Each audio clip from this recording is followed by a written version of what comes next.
煮玉米，很多朋友都是用清水煮，其实那就是大错特错。今天给大家分享一招，煮出来的玉米软糯香甜，更营养。大家好，每年的6到7月份是新鲜玉米大量上市的季节。今天去市场上花了10块钱买了7个玉米，大家说划算吗？新鲜的煮玉米，全家老少都特别喜欢吃，解馋又顶饱。去外面买吧，又担心外面的水脏。自己在家煮吧，又煮不出外面的味道。今天就给大家分享一招，保证煮出来的玉米个个香甜软糯，比外面卖的还要好吃哦。其实方法非常简单，下面我们跟着视频看一下是怎么做的吧。首先第一步，我们先把玉米的外皮给它剥掉，不要，只留里面的2到3层就可以了。这样我们煮出来的玉米更加的鲜嫩，同时营养还不会流失。剥成像视频中这样就可以了。还有一点要提醒大家，这个玉米须特别有营养，千万不要丢掉，要和玉米一起煮，对我们的身体也是大有益处的哟。所有的玉米全部剥好之后，我们给它放到清水中洗一下。吃多少我们煮多少，买的多的话可以放到冰箱，什么时候吃什么时候拿出来煮一下就可以了。玉米洗好之后，我们给它捞出空水。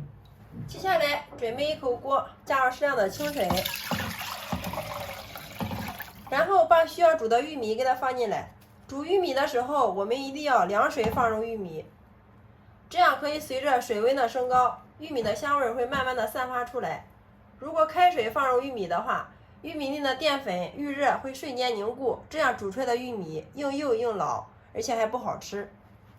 要想甜，先放盐，加1勺食用盐。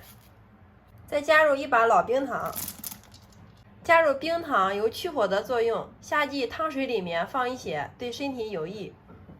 其次再往里面加入1克的食用碱，加入食用碱可以让玉米的营养完全给它释放出来，从而使我们煮出来的玉米更加的营养好吃。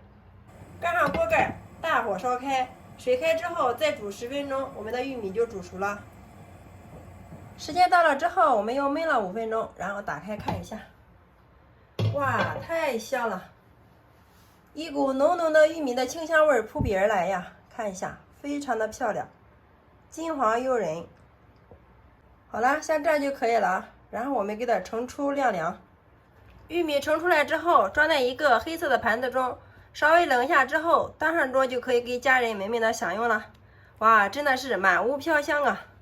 我们在吃煮玉米的时候，一定要等吃的时候再把这个皮给它剥开，要不然玉米容易风干，吃起来口感干瘪不好吃。看一下这个玉米，晶莹剔透，非常的漂亮啊，个个都像小珍珠一样。哇，太漂亮了！这个时候我的口水都已经流出来了，先来替大家尝一下。哇，真的是太好吃了！鲜香软糯又香甜，比外面卖的还要好吃哦。关键是自己在家做的，干净卫生，经济又实惠。尝上一口根本就停不下来。学会了这个水煮玉米的方法，以后在煮玉米的时候不要只加清水煮了，只要多加这3样食材，保证你煮出来的玉米个个香甜又软糯，而且营养一点都不流失哦。好啦，今天的视频就分享到这里啦。喜欢我的视频，记得关注、点赞、留言、转发哟！非常感谢你的观看与支持，我们下个视频再见。